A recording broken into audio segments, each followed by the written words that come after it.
Делая тату, люди даже не знают подчас, что означает тот или иной нательный рисунок. Нет нужды говорить, что бездумное нанесение татуировки на тело при некоторых обстоятельствах может спровоцировать нежелательную реакцию общества, как социального, так и криминального, а иногда и стоить свободы или жизни. Поехали. АКАБ. Такая татуировка очень часто встречается у британских заключенных и переводится как «все копы ублюдки». А вот полицейским такой отличительный знак, наоборот, должен сыграть на руку. По нему легче понять, является ли человек уголовником или нет. Однако ни один коп не придет в восторг от такой татуировки. 1488. Этот номер обычно носят белые расисты или нацисты. Это число означает 14 слов, сказанных нацистским лидером Дэвидом Лейном. Мы должны защитить само существование нашего народа и будущее для белых людей.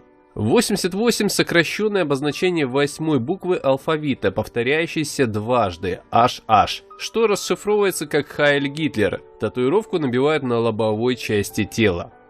Тюремные аббревиатуры. К опасным татуировкам я бы еще отнес различные аббревиатуры типа «БОСС», был осужден советским судом.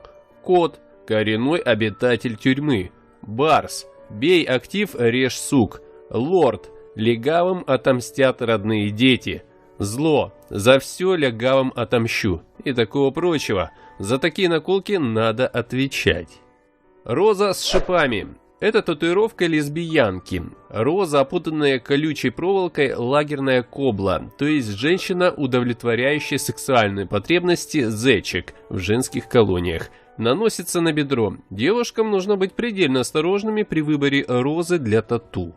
Скрипка со смычком. Другими словами, это маэстро минета. Такую татуировку обычно накалывают пассивные гомосексуалисты, предпочитающие оральный контакт. Однако встречается тату и у женщин. Ее наносят минетчицам, чаще всего проституткам. Несколько музыкальных инструментов означает игру в ансамбле, то есть групповой секс. Скрипка — это, конечно, красиво, но в то же время для многих и позорно.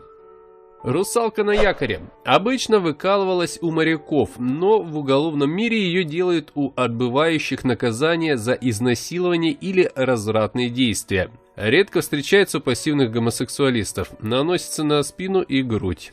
Крыса. Изображение крысы по тюремным законам называется крохобор. Наносят заключенному за то, что он ворует у товарищей по несчастью. На языке зоны такие действия называются крысятничеством. Такую татуировку делают на зоне насильно. Думаю, что вам хватит ума не наносить себе изображение крысы добровольно. Черт. Наколка относится к так называемым оскалам и символизирует ненависть к административным структурам. Наносят на грудь. Паук. Видя на человеке тату с изображением паука, что вы думаете в первую очередь? Правильно, вор или наркоман. Многие люди набивают себе пауков, даже не думая об их значении. Потому как в криминальном мире паук, ползущий вверх, означает начинающего вора, а вниз вора, который воровал, но больше не собирается это сделать. Если паук набит под подмышкой или на груди, то такая татуировка указывает, что ее носитель наркоман. Паутина. Паутину обычно наносят на локоть, колено или шею. Трактуется она примерно одинаково во всех странах и преступных группировках. Я пойман, и выбраться мне будет очень сложно.